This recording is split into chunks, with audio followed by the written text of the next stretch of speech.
अस्सलाम वालेकुम नाज़रीन, प्रोग्राम एग्री बिज़नेस के साथ मैं हूं आपका मेज़बान जमशेद रिजवानी।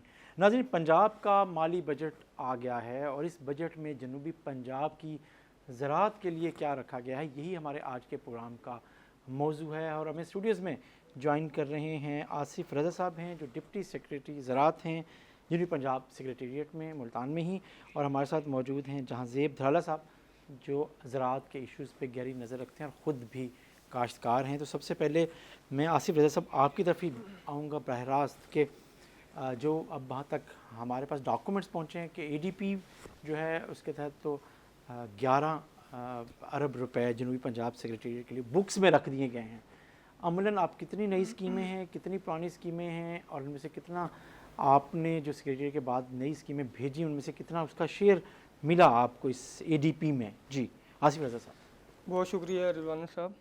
सबसे पहले तो जो है इस मन में गुजारिश है, महकमा ज़राअत जो है अगर हम इसकी पैदावारी सलाहियत के हिसाब से बात करें तो अल्हम्दुलिल्लाह लास्ट ईयर से हमारे जो गंदम है, कपास, अपना गंदम की फसल है, उसके अलावा जो है गन्ना है, इसकी पैदावार अल्हम्दुलिल्लाह अच्छी हो रही है। फार्मर को उसका बेटर जो है रिटर्न मिल रहा है। जहाँ तक आपकी बजट की बात है तो लास्ट ईयर का अगर हम देखें तो टोटल 7 अरब था, जिसको मौजूदा माली साल में बढ़ा के इन्होंने 31 अरब कर दिया है। और 31 अरब में अगर हम जनूबी पंजाब में देखें तो हमारी जो है 7 स्कीम ऐसी हैं जिनको 22 हमने रेफ़र की थी स्कीम। 22 में से 7 हमारी स्कीम जो हैं वो अप्रूव हुई थी। 7 स्कीम हैं, उनमें से 4 स्कीम हमारी जो थी साउथ पंजाब की, उनको उन्होंने रेप्लिकेट किया था पूरे पंजाब में।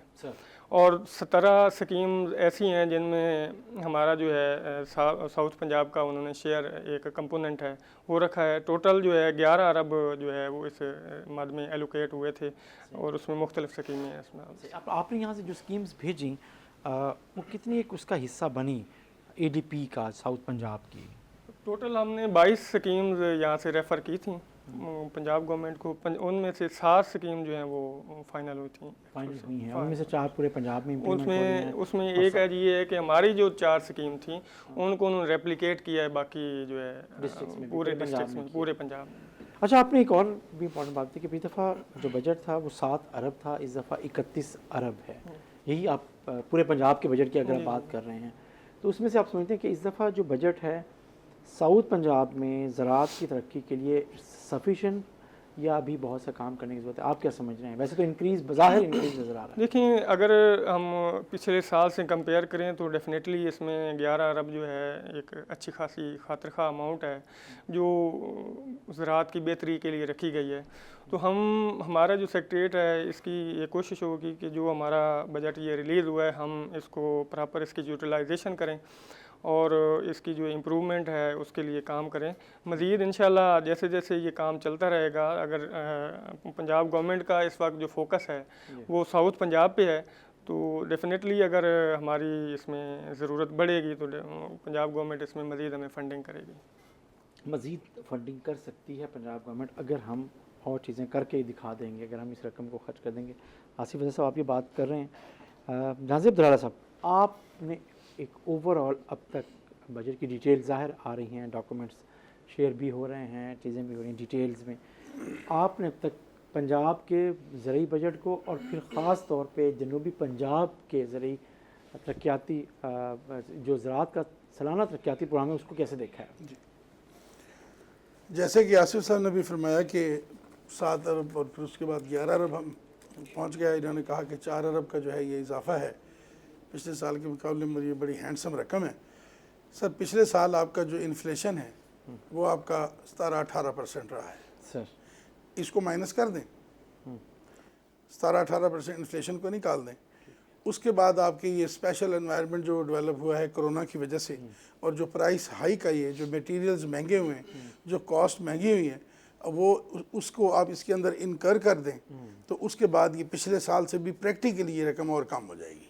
सर, ये जो एक ये फिगरेटिव वर्क है जिसमें इन्होंने ये कहा है कि जी ये रकम हमने बढ़ा दी है, ये दर हकीकत अगर इसको प्रैक्टिकली ऑन ग्राउंड इसकी अगर आप इसकी एप्लीकेशन निकालेंगे तो पिछले साल से इसका नेट रिज़ल्ट माइनस में आएगा, प्लस में नहीं आएगा। ठीक है। उसके बाद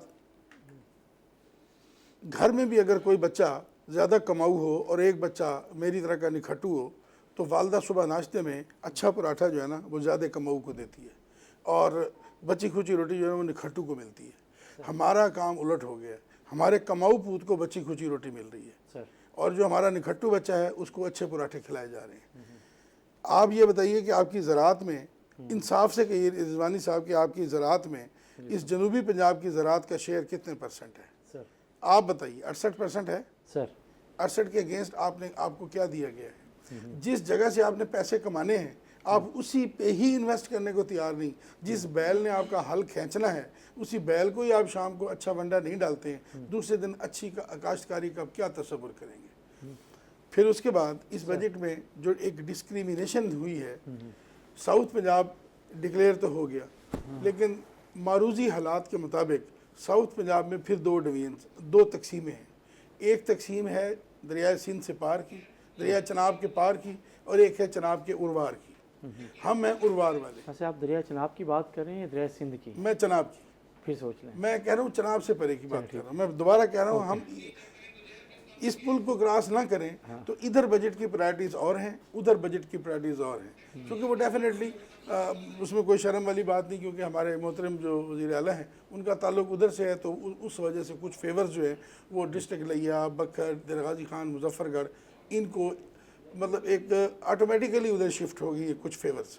उसमें इस बजट की जो अगर आप एलोकेशंस को आप देख लीजिए, ये नाम तो अब जनूबी पंजाब का इस्तेमाल होगा, इसमें कोई शक नहीं है, लेकिन इस जनूबी पंजाब के इस गिवन बजट में से 80% से ज़्यादा ये दरिया चनाब के पार वाले किनारे पे खर्च होगा। सर ये बैठे हैं तो जनूबी पंजाब का हिस्सा ना सर? नहीं, वो सराइकी ठीक इलाके का है, हिस्सा वो ना, ठीक है, वो लेकिन आप ये भी तो देखिए ना कि असल में हमें इस आउट ऑफ द बॉक्स सोचना चाहिए। हम इस चीज़ को बिल्कुल ना सोचें कि कौन सा ज़िला या क्या नाम है।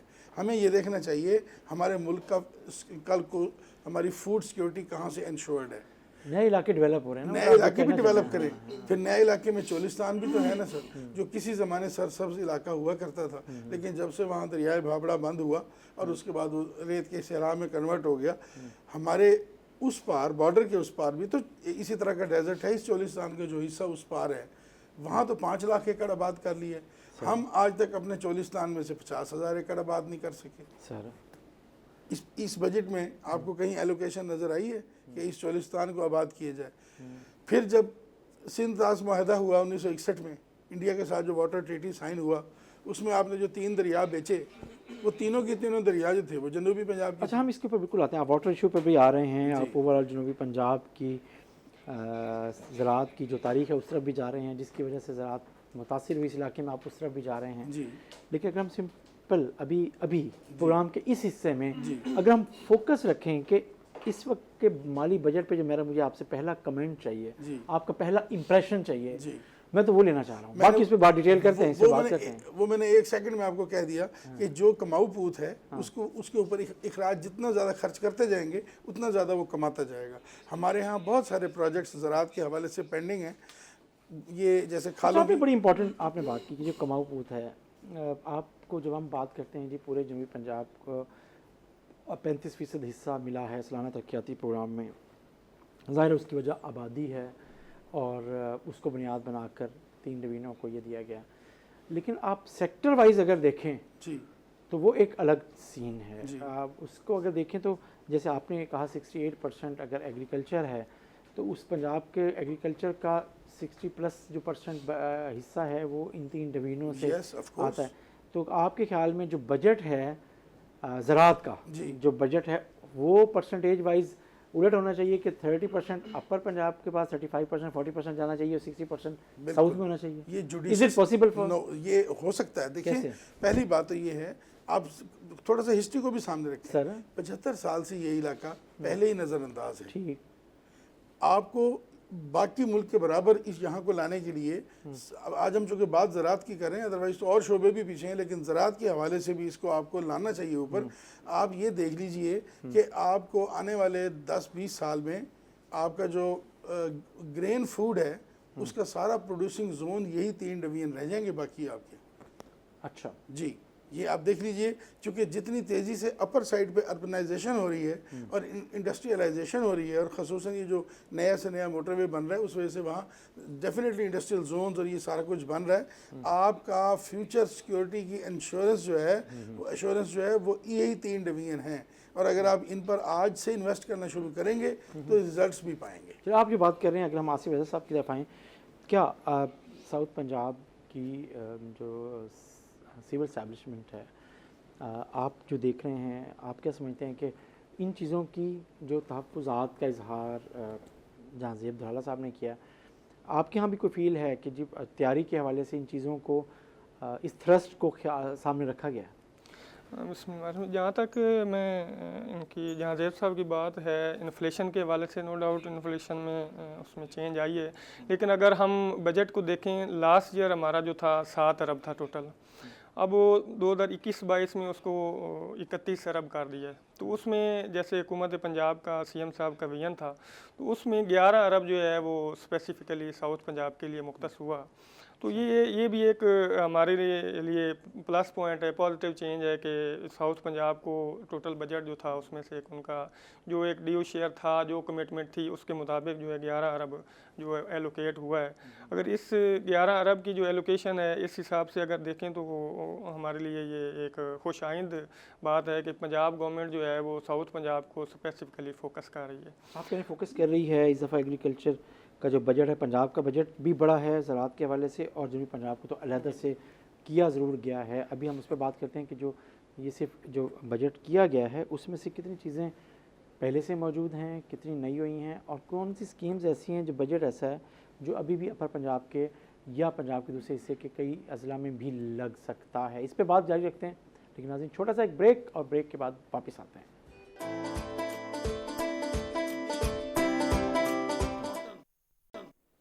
वेलकम बैक नाज़रीन। हम बात कर रहे हैं पंजाब के बजट की, और उसमें ज़राअत के जो तखमीने लगाए गए हैं इस इलाके में, जनूबी पंजाब और सराइकी इलाके में, वो क्या हैं, और इस दफ़ा जो बजट के आदाद शुमार हैं, अगर उसको देखा जाए तो उसमें जनूबी पंजाब के लिए बज़ाहिर काफ़ी बड़ी रकम रखी गई है, ख़ास तौर पे एग्रीकल्चर की तरक्की के हवाले से, उसके सालाना तरक्याती प्रोग्राम के हवाले से। लेकिन क्या ये वाकई इम्प्लीमेंट होगा?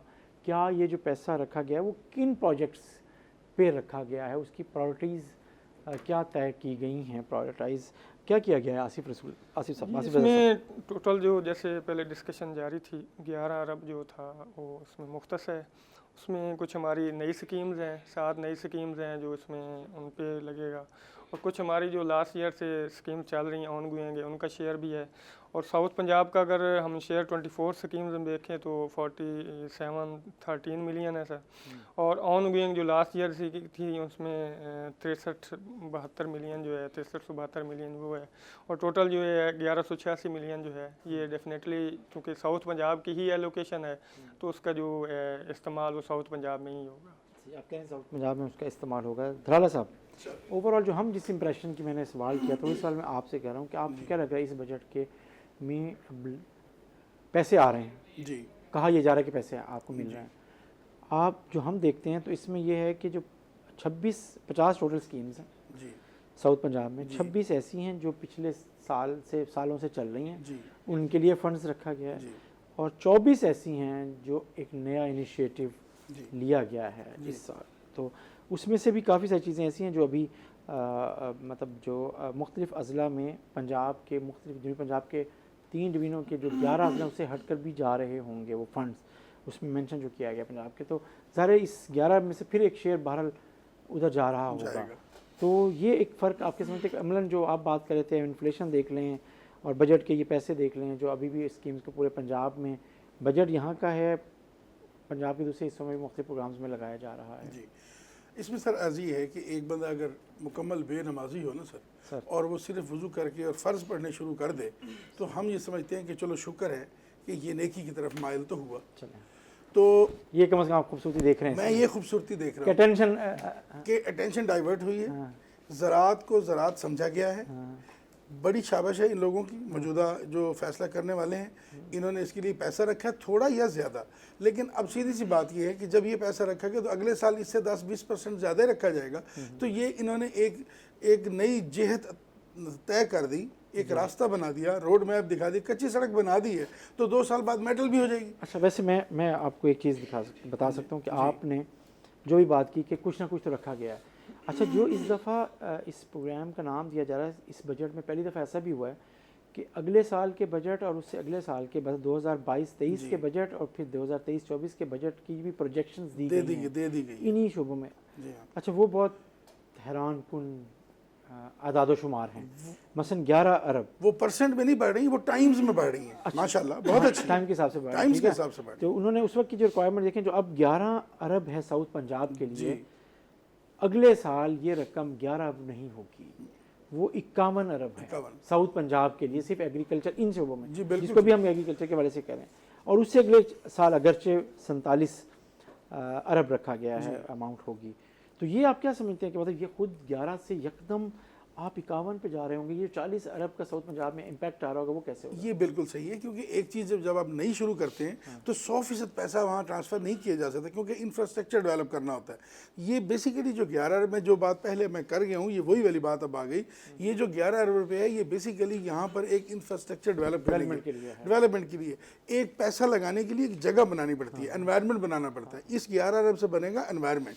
वो जो अगला आप 50 अरब बता रहे हैं, वो आके टारगेट पे लगेगा। अच्छी सवाल, तो ये साल बड़ा अहम है कि बहुत अहम है कि अगर ये साबित करें यहाँ के लोग, यहाँ की अफसरान, यहाँ के माहिरीन ज़राअत और यहाँ के लोग कि जी कि आपको अगर ये पैसा खर्च करना की सलाहियत भी आप में है या नहीं है, उसका इस्तेमाल भी आप कर सकते हैं नहीं कर सकते। अगर आप ये ट्रस्ट डेवलप कर गए तब आपको 51 अरब रुपए जो और ये सोच जो देने के अगले साल के पैसे अभी दिखा दिए गए हैं, ये बेसिकली एक इंसेंटिव दिया गया है, ये एक मोटिवेशन है कि आप ये आप समझते हैं कि अच्छी चीज़ है। यस, बहुत ही अच्छी चीज़ है। एक लिहाज से ये बहुत ही अच्छी एक कमिटमेंट भी तो है, ये कमिटमेंट, ये वादा है कि देखिए हमने बजट में मेंशन किया था अगली दफ़ा कम देंगे तब बात करेंगे, आपने कहा था 51 अरब देंगे, 51 अरब देंगे। इसका मतलब ये हुआ, उन्होंने आपको एक प्रोजेक्शन दे दी कि अगर आप इस साल अपना स्पेक्ट्रम उतना वाइड रखें ताकि आप अगले साल 51 अरब को खर्च करने की जगह बनाएं, एक डेवलप करें एनवायरनमेंट। ये बहुत अच्छा एकदम पहले कभी नहीं हुआ, ये कभी ना देखा है ना सुना है। ये बहुत अच्छी बात है, जो भी काबिल तारीफ़ है वो करनी चाहिए,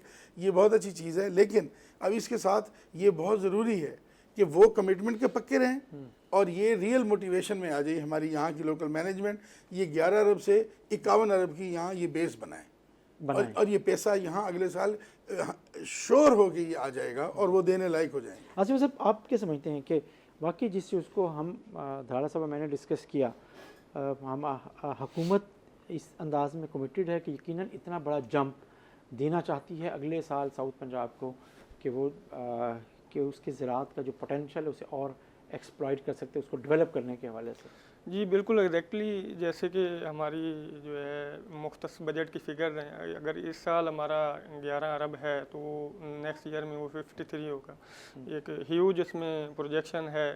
तो इंशाल्लाह जो हमारा साउथ पंजाब एग्रीकल्चर सेक्रेटरीट जो है वो कमिटेड है और हम जो स्कीम्स यहाँ पे लाए हैं उन पे हमारे जो सेक्रेटरी एग्रीकल्चर हैं साकिब अल-लतीफ़ साहब बड़ी वो जान फिशाने से काम कर रहे हैं और हमारी ये कोशिश होगी और हमारी एफ़र्ट होगी अल्लाह ताला की जो है करम नवाजी से, हम गवर्नमेंट ऑफ पंजाब की तरफ से जो गाइडलाइंस मिली हैं उनके मुताबिक हम इसकी इम्प्लीमेंटेशन को यकीनी बनाएंगे ताकि आने वाले साल में हमारे पास ये जो शेयर आ रहा है ताकि हम उसमें को प्रॉपर तरीके से यूटिलाइज़ कर सकें। सही। अच्छा, जो बात हुई आसिफ साहब कि 11 अरब तो हैं, जो उसके मेन पॉइंट्स हैं कि जिस कुछ अगर हम देख सकते हैं तो उसमें वज़ीर आज़म का पैकेज भी शामिल किया गया है ज़राअत के लिए, उसके लिए भी तकरीबन 1.5 अरब रुपए तकरीबन रखे गए हैं, वही 1 अरब 60 करोड़ 1.5 अरब तकरीबन रखे गए हैं, 1620 मिलियन रुपए रखे गए हैं। तो ये फेडरल गवर्नमेंट का शेयर उसमें आया है या आप अलहदा से आप देख रहे हैं कि ये इसमें पंजाब गवर्नमेंट ने ऐड किया है, उसमें इस रकम में उनको शामिल कर दिया प्राइम मिनिस्टर साहब को पैकेज को भी? एक्चुअली प्राइम मिनिस्टर का पैकेज चूँकि पंजाब गवर्नमेंट का एक अपना पैकेज था, इसमें साथ जो प्राइम मिनिस्टर का साउथ पंजाब के हवाले से पैकेज था, ये भी एक प्लस चीज़ है कि साउथ पंजाब में हमें फेडरल गवर्नमेंट की तरफ से भी उसमें प्रायोरिटी मिली है, तो उसमें वो जो प्रोजेक्ट हैं हमारे वो डेफिनेटली वो भी उसमें शामिल हैं।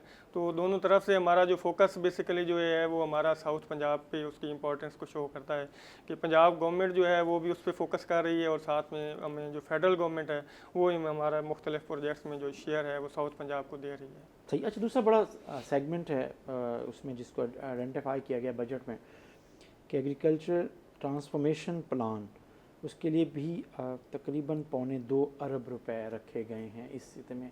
ये प्लान अगर हम आम आदमी को आप बताना चाहें देला साहब, आपसे क्या समझते हैं, आपकी कम्युनिटी को इससे मुस्तफ़ीद हो रही है? जो प्लान पिछले कुछ अरसे से इम्प्लीमेंट तो हो रहा है उस पर, ये तो सिर्फ उसका एक शेयर आया है ये बजट, तो आप समझते हैं कि उसका फ़र्क इम्पैक्ट आ रहा है? यकीनन बहुत ज़्यादा है। ये ट्रांसफॉर्मेशन नहीं है कि अगर आप देखें कि ज़िम्मेदार जो है वो कन्वेंशनल सीड से निकल के हाइब्रिड सीड की तरफ जा रहा है। अब आप ये देखें कि हमारे यहाँ अब गंदम भी हाइब्रिड बीज आने वाला है, क्योंकि वो बीज डेवलप हो चुका हाइब्रिड, उसकी टेक्नोलॉजी हमने डेवलप कर दी। हमारी अपनी यूनिवर्सिटी है, ये मोहम्मद नवाज शरीफ एग्रीकल्चर यूनिवर्सिटी जो मुल्तान मंसूबा जिसे आप कहते हैं, वहाँ उसके साइंसदानों ने हाइब्रिड गंदम का बीज जो है उन्होंने खुद डेवलप कर लिए और टेक्नोलॉजी डेवलप कर ली है। ये हमारे लिए ये ट्रांसफॉर्मेशन ही तो है। अब आप यहाँ से देखिए कि हमारी यूनिवर्सिटी से सोमालिया और बांग्लादेश ने एग्रीमेंट किया है मंसूबा से कि अब आप हमें ये हाइब्रिड सीड जो है ना डेवलप करके हमें दें, लेकिन टेक्नोलॉजी अपने पास रखेंगे। ये टेक्नोलॉजी ट्रांसफ़र नहीं कर रहे, सिर्फ उनको बीज डेवलप करके देंगे और वो उसको मल्टीप्लाई करके सर्टिफाइड जिसे कहते हैं फिर वो अपने इलाकों में काश्त करेंगे। ये ऐसे ही जैसे आप कॉटन सीड के लिए कोशिशें कर रहे हैं, बिल्कुल, बाद में आपके लिए हमसाया ममालिक आपसे गंदम के सीड की कोशिश कर रहे हैं। डेफिनेटली करेंगे, ये ट्रांसफॉर्मेशन है।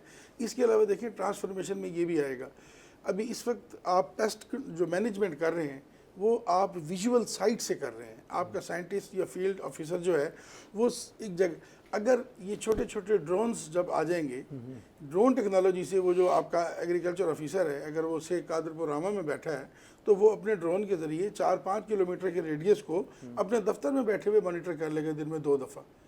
आप खुद सोचिए कि ड्रोन ज़्यादा तेज़ी से पूरे इलाके को विजिट करके आएगा, ये एक फील्ड ऑफिसर जाएगा नेटवर्क के जरिए। डेफिनेटली वो ड्रोन आपको बहुत जल्दी बता देगा कि आज कौन सा पेस्ट जो है वो गुलाबी सुंडी आप अटैक पे आ गई है।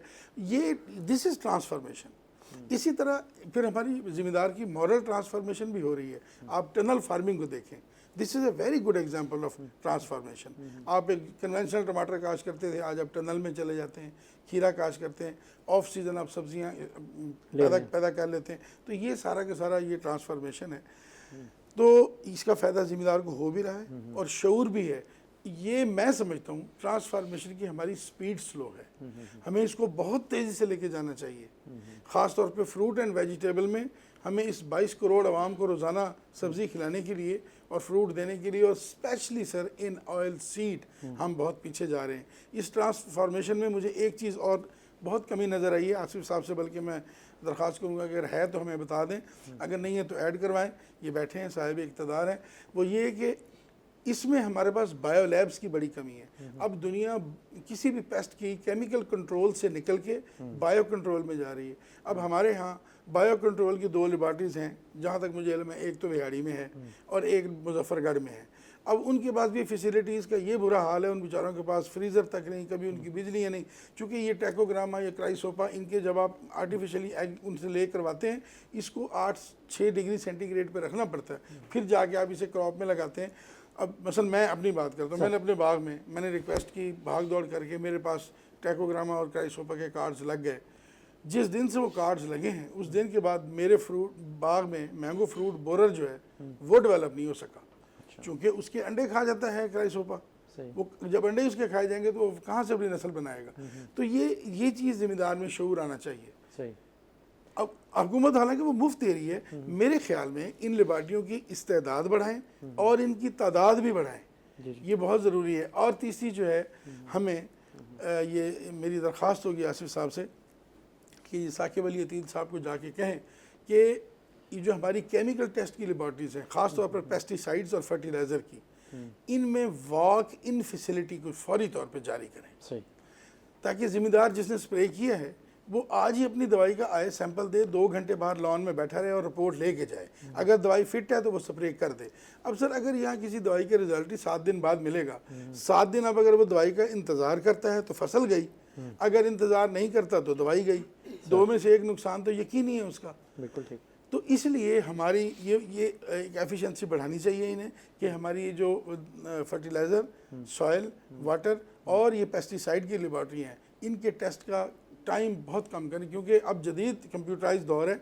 अब तो सिंपली जैसे शुगर की अब चेक करते हैं, स्ट्रिप्स आ गई हैं, किसी भी पेस्टिसाइड की डालें, 2 मिनट के अंदर रिजल्ट आ जाता है कि इसका ईसी ठीक है कि गलत है, ये WP ठीक है कि नहीं है, ये जो इसका जो भी है। अच्छा, ये जो आसिफ साहब जब से बात धराड़ा साहब ने की कि बायो लैब्स और साथ ये जो एक लिहाज से जिस दूसरी केमिकल की लैब्स के हवाले से आप जो बात कर रहे हैं, इस पे वाकई फोकस है। इसी प्लान जो इसमें मेंशन किया गया बजट में, उस एग्रीकल्चर ट्रांसफॉर्मेशन प्लान, उसका ये हिस्सा होगा या नहीं? आप अलहदा से एक इनिशिएटिव ले सकते हैं या लेने जा रहे हैं? इस पे बात करते हैं नाज़रीन, लेकिन छोटा सा एक ब्रेक के बाद वापस आते हैं।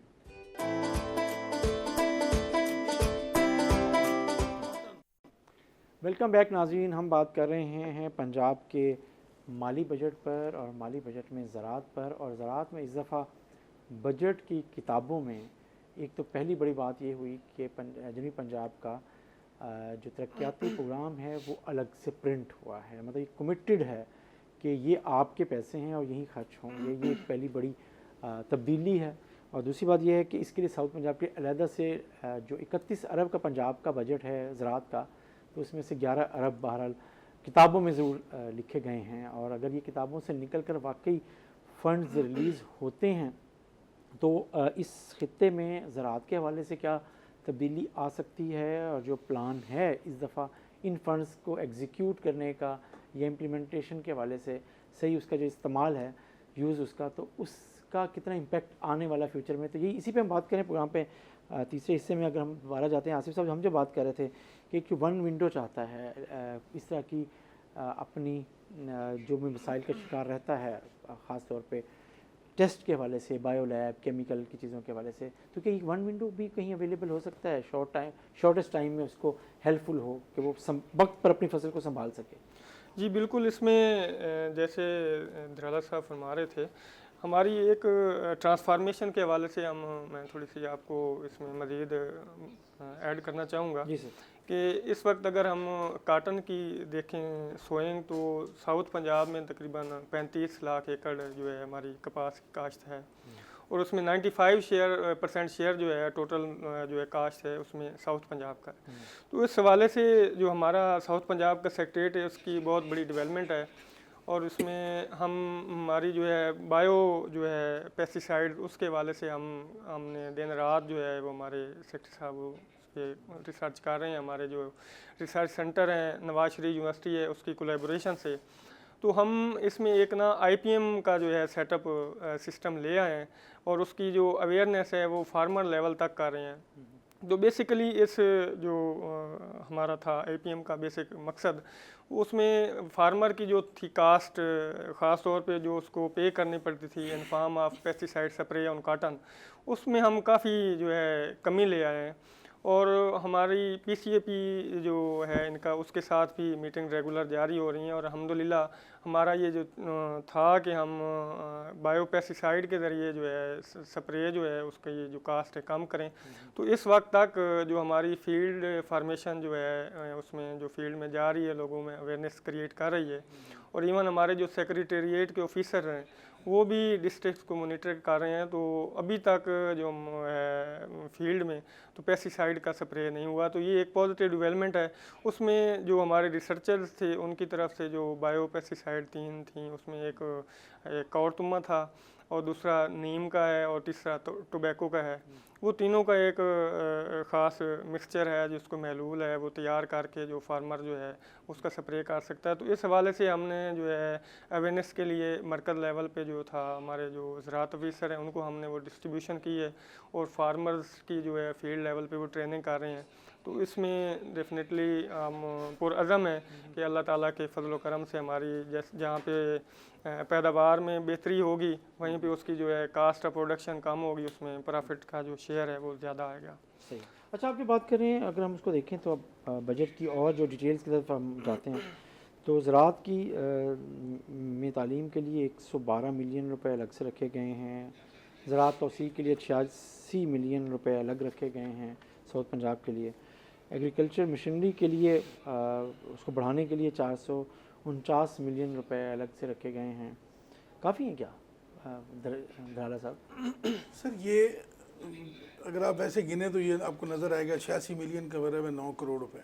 लेकिन इस महंगाई के दौर में और आप एकड़ अगर सारी एकड़ेज को इकट्ठा कर लें इन 3 डिवीजन की कि कितने एकड़ या कितने किले ज़मीन है और उसको आप इस 9 करोड़ पे तकसीम करें तो आपको कोई 5-10 रुपए फी एकड़ ही आएगा, ये को इससे ऊपर नहीं आएगा। अब आप खुद अंदाज़ा लगा लें, आप 10 या 15 रुपए अगर एकड़ आपको मिल जाएं पूरे साल के लिए तो उसमें आप अब क्या करेंगे और क्या निचोड़ेंगे और क्या नहाएंगे। लेकिन मैं फिर भी कहता हूँ कि बारिश का पहला कतरा सबसे ज़्यादा प्यारा लगता है, क्योंकि वो इसलिए कि वो एक आने वाले बिल नज़र आ रही है। आप ऐसे समझते हैं कि कम से कम कि यहाँ पे एग्रीकल्चर में पैसे खर्च करने चाहिए, हाँ जी, और इसके लिए अलग से पैसे होने चाहिए, और वो कम से कम एक डॉक्यूमेंट हो गया। जी बिल्कुल ऐसे आगे चीज़ें बढ़ेंगी, आप ये कहते हैं। बिल्कुल यही मैं कह रहा हूँ। और अब पहली बार देखें कि एप्टमा जैसे इदारे को एहसास हुआ है, सारी उम्र ये ग्रोअर को दबाते रहे और उससे सस्ती कॉटन लेते रहे और हुकूमतों को कह के ग्रोअर पे डायरेक्ट और इनडायरेक्ट टैक्सेशन लगवाते रहे। 20 साल से मैं इन एप्टमा वालों को यही समझा रहा था कि ग्रोअर को ना मारो, एक दिन खुद मरोगे।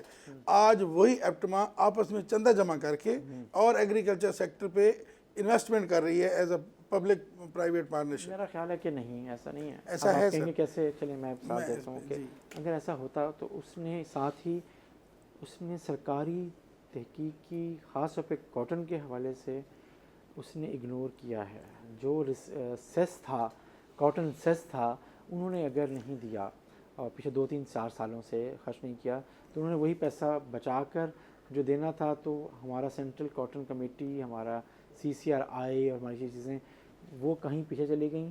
और उसके बाद ऐसे लगता है कि शायद आप नहीं समझते कि वो पैसे पर अगर उन्होंने एक अपनी कोऑर्डिनेशन के ज़रिए एक ग्रुप खड़ा करके सीड क्वालिटी के ऊपर यकीनन काम करना शुरू किया है, रिसर्च के ऊपर काम शुरू किया है, क्वालिटी सीड मार्केट में लेकर आना चाहते हैं, तो ये कोई आप समझते हैं कि वाकई एक रियल में बड़ा एक चीज़ है। सर बात ये है कि ये इनिशिएटिव अच्छा है, लेकिन इसका डर सिर्फ एक ही है कि ये भी शुगर की तरह और सीमेंट की तरह एक कार्टेलाइजेशन की तरफ न चले जाए, कि कल को ये टेक्नोलॉजी अगर ये ग्रुप जैसे कर रहे हैं, उनका नाम हम क्या लें, ये बीज डेवलप करने के बाद अगर ये टेक्नोलॉजी उनके पास आ गई और आपने अपना जो पेरेंटल बीज है वो मार बैठे, उसको ख़त्म कर बैठे, उसके बाद फिर आप दस्त नगर हो सकते हैं, उनके ज़ेर नगी हो सकते हैं।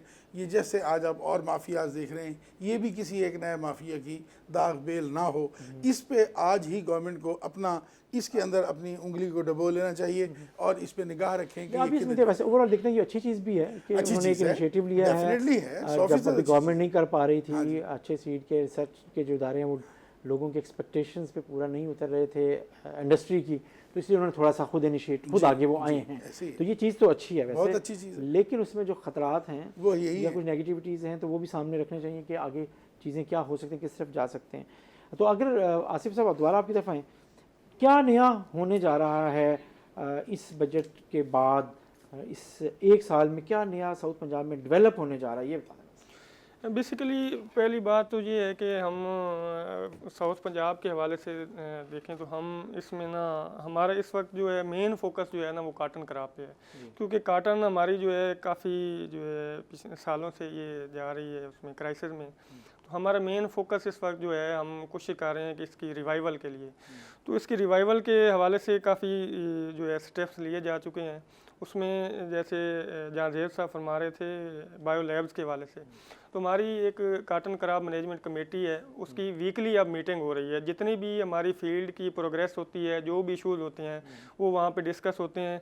और बायो लैब्स मिनिस्टर साहब ने ख़ास तौर पे शफकत फरमाई है कि हमारे साउथ पंजाब में जो लैब्स हैं उनका वो जो प्रोडक्शन का जो था टारगेट उन्होंने डबल कर दिया है, ताकि हम फील्ड में फार्मर को जो है जो हमारे बायो लैब्स के लिए ट्रैकोग्रामा और ये जो हमारे हैं इनकी सप्लाई हम ज़्यादा से ज़्यादा करें, ताकि जो है पेस्ट को जो है वो हम बायोलॉजिकली उसमें को हम कंट्रोल कर सकें।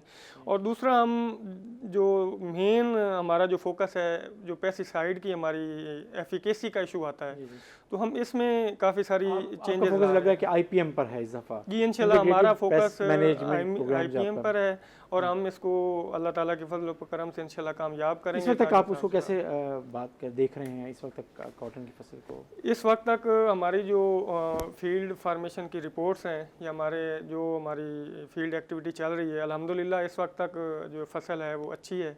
और हम उम्मीद करते हैं कि ये बेहतर अगर जुलाई और अगस्त में आने वाली बारिशों ने उसे डिस्टर्ब ना किया तो अच्छा। लेकिन धराला साहब जो डॉक्यूमेंट्स हैं हमारे पास, अगर हम उसमें देखें तो 3 बड़ी चीज़ें आ रही हैं, 2 कम से कम नहीं।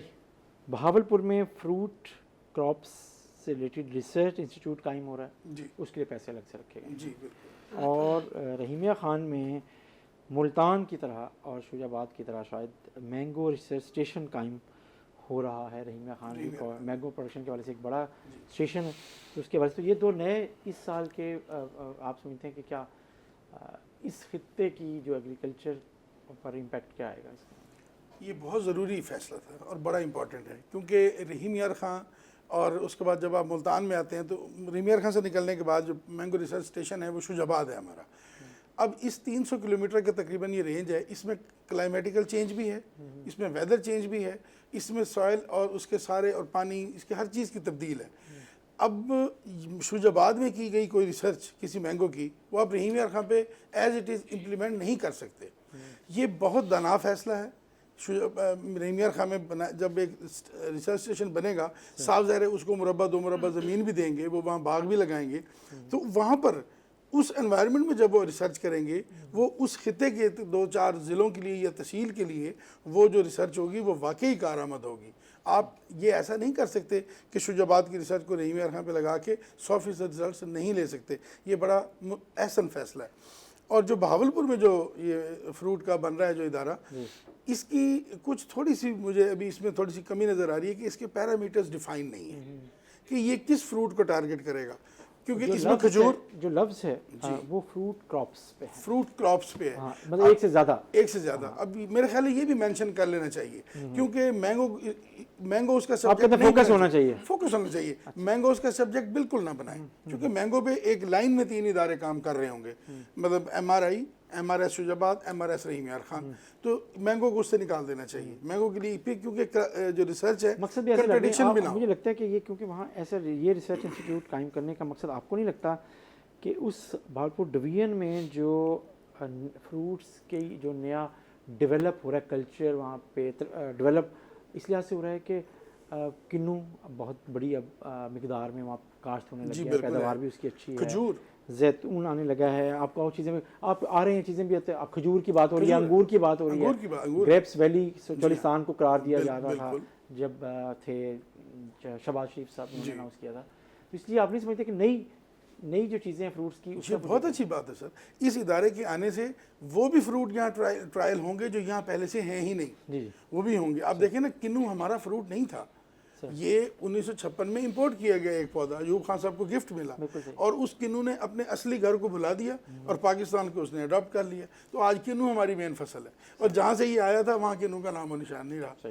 तो ये इसी तरह होता रहता है। अब जैसे एवोकेडो है, ऑस्ट्रेलियन फ्रूट, ये ऑस्ट्रेलिया का नहीं था, ये न्यूजीलैंड से हिजरत करके ऑस्ट्रेलिया गया, न्यूजीलैंड में ख़त्म हो गया, ऑस्ट्रेलिया में उसने जगह बना ली है। इसी तरह और बड़े पाइनएप्पल जो है, ये हमारे जितने ये ट्रॉपिकल एरियाज़ हैं वहाँ का भी ये फ्रूट बन गया है, ये वहाँ का नहीं था। जो ये है, ये मैक्सिको से वहाँ हिजरत करके गया था, मैक्सिको किसी और तरफ चला गया और पाइनएप्पल ने सारा कब्जा कर लिया ट्रॉपिकल। हम भी ऐसे कहते हैं कि अभी आप जो बात कर रहे थे प्रोग्राम में, तो क्या ऐसा नहीं हो सकता कि जेरा गाजी खान जो दरिया चनाब के पल्ली तरफ के इलाके हैं जी, वो भी एग्रीकल्चर के हवाले से अच्छी बहुत अच्छी बात वो लेते, वो भी इस तरीके से अब बिल्कुल फेस बदल मेरे पास ऐसी स्टडीज़ हैं सर, मैंने दुनिया में देखा है, दुनिया के 40-42 मुल्कों में ये चीज़ देखी है कि ये जो दरगाजी खां से पड़े, जिनको हम कोसलमान के खुश्क पहाड़ कहते हैं, इसके ऊपर इतनी खूबसूरत काश्तकारी हो सकती है। मैं ऑस्ट्रेलियन मॉडल इनको दिखा सकता हूँ। पर्थ के पास एक जगह है आल्बनी, वहाँ पर इसके ऊपर हम एक मसनूई तरीके से बीज गिरा कर हम इसके ऊपर एक साल्ट एनवायरनमेंट में, ये सलाइन एनवायरनमेंट है, हम वहाँ एक छोटी सी जड़ी बूटी पैदा कर सकते हैं जो भेड़ों को एक्स्ट्रा फीड देती है और 15 से 20% उनकी वेट ग्रोथ बढ़ जाती है। तो हम ये तो विजन की बात है। बड़े दरगाजी खां हमारे लिए एक गोल्ड ज्वेल है। अगर हम उसके पहाड़ों को सही तरीके से इस्तेमाल करें तो खुदा की कसम वहाँ तो हम ऑस्ट्रेलिया बना सकते हैं भेड़ों के हवाले से। शुक्रिया, बहुत शुक्रिया जहांजीब धराला साहब, आपने हमें ज्वाइन किया। बहुत शुक्रिया आसिफ रज़ा साहब, आपने डिप्टी सेक्रेटरी ज़राअत जनूबी पंजाब, आपने हमें ज्वाइन किया। और बजट का जो इस वक्त खाका है, वो खाका अमली सूरत में किस अंदाज में इम्प्लीमेंट हो सकता है, उस हवाले से आपने हमें आगाह किया है। ये बहरहाल एक बड़ी तब्दीली ज़रूर है कि इस खत्े में 11 अरब रुपए सिर्फ ज़राअत के लिए मुख्तस कर दिए गए हैं। असल इम्तिहान अब उसकी सही यूटिलाइजेशन का है और फ़ंड्स के इजरा का भी है कि पंजाब की तरफ से वो फ़ंड्स मुंतकिल साउथ पंजाब को फिनांस डिपार्टमेंट की तरफ से हो। जी, एक दरख्वास्त सर, ये भी हमें वादा दे दें कि ये फंड्स ट्रांसफ़र भी किसी और प्रोजेक्ट में शिफ्ट भी नहीं बिल्कुल। जैसे ये बात दलाल साहब ने भी कही मेरी एंडिंग में, लेकिन ये बात हुकूमत बजट तकरीर में कह चुके हैं वज़ीर ख़जाना कि ये फ़ंड्स रिंग फेंसिंग कर दी गई है। साउथ पंजाब का कोई फ़ंड अब साउथ पंजाब से बाहर मुंतकिल नहीं हो सकेगा। इसके साथ ही नाज़रीन अपने मेज़बान जमशेद ज़वानी को इजाज़त दीजिए। अल्लाह हाफ़िज़।